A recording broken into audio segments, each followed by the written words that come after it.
সবাই জানে বাংলাদেশের আয়তন ১,৪৭,৫৭০ বর্গ কিলোমিটার। কিন্তু প্রতি বছর এই আয়তন যে বাড়ছে, এই খবর আমরা কজন জানি? জানলে সত্যিই অবাক হবেন। এই আয়তন এমনভাবে বাড়ছে যে শ্রীলঙ্কার চেয়েও বড় আকারের ভূখণ্ড পেতে যাচ্ছে বাংলাদেশ।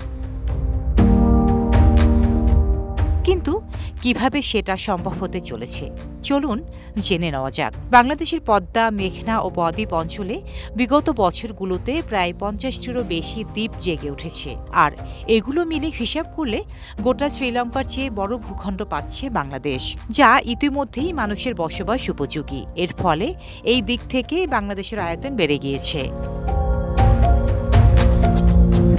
বিভিন্ন সময়ে উপকূলীয় অঞ্চলে দ্বীপ জেগে উঠেছে। উদাহরণস্বরূপ ১৯৭০ সালের সাইক্লোনে ভোলার পর বঙ্গোপসাগরে নতুন একটি দ্বীপ জেগে ওঠে, যা ছিল দক্ষিণ তালপট্রি বা নিউমোর দ্বীপ। নতুন দ্বীপের মাধ্যমে প্রকৃতির দেওয়া উপহার হিসেবে অনেক বড় ভূমির অধিকারী হয়ে ওঠার সুযোগ হয়েছে বাংলাদেশের।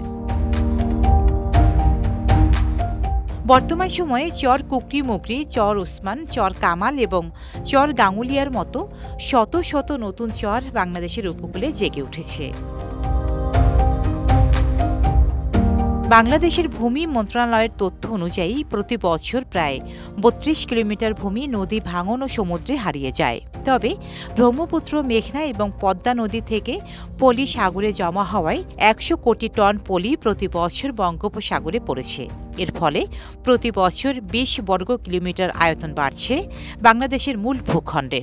আগামীতে এই বৃদ্ধির ধারা অব্যাহত থাকলে দ্বীপরাষ্ট্র শ্রীলঙ্কার চেয়েও একসময় বড় ভূখণ্ড পাবে বাংলাদেশ।